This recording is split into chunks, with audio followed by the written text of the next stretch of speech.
Goeiemôre en weer eens baie welkom hier saam met ons by ons oggendoordenkingtyd. Dankie dat jy hierdie week saam met my gestap het oor die genesingspad van PTSD en stres en trauma en al hierdie goed waardeur die disippels moes gaan en hoe Jesus hulle genees en hoe ons kan genees. En ons gaan volgende week verder daarmee. Maar vandag se skrif Johannes 20:22. Nadat Jesus dit gesê het, het hy oor hulle geblaas en vir hulle gesê: ontvang die Heilige Gees. Een van die grootste stappe van die genesingsproses is ontvang die Heilige Gees. Pinkster eindig.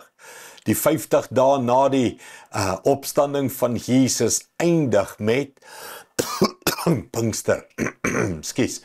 Die uitstorting van die Gees. En hier begin dit al, in hierdie 40 dae, die oploop, of die 50 dae, die oploop na hemel, na Pinkster toe, blaas Jesus oor sy disippels.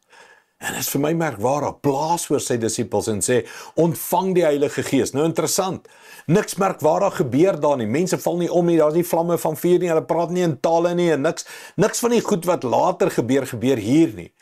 Maar dit is asof Jesus hulle begin voorberei, asof Jesus hulle begin gesond maak, asof hy sê, Heilige Gees, kom help my, kom maak hulle reg, kom berei hulle voor, kom maak hulle gesond van die traumas en die seers en die regrets en die hurts en die hang-ups en die habits en kom maak hulle reg vir die werk wat U wil deur hulle kom doen. En dalk moet jy dit al vandag hoor.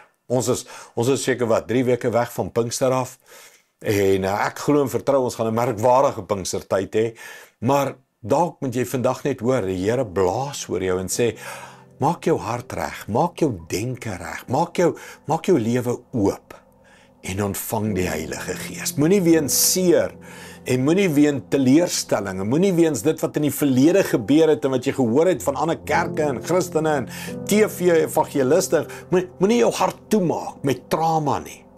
Maak jouself oop om te ontvang die Heilige Gees en hy blaas oor. En dis my gebed dat hy nou sal blaas oor Suid-Afrika, ontvang die Heilige Gees.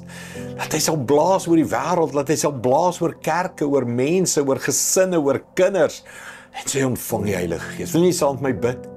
Ons maak dit 'n groot gebed, 'n gebed reg oor die wêreld, reg oor Suid-Afrika, reg oor ons gesinne, kinders, kerke.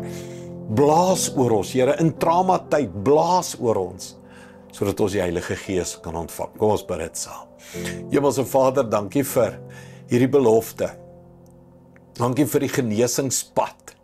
Ons almal kan beter word, sterker word. Ons almal kan opgewonde word. Ons almal kan vol blydskap leef, vorentoe gaan, 'n toekoms hê, nie meer vashak in die hurts van ons verlede nie.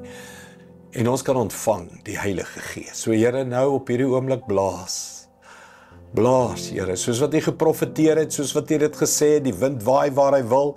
Mens weet nie van waar af hy kom en waartoe hy gaan nie, maar jy sien die ritsels en die blare, Here, blaas nou. Ons wil die ritsels sien in ons lewens, ons wil die ritsels sien in ons harte, ons wil die ritsels sien in ons kinders, in ons kerke, in ons land, Here.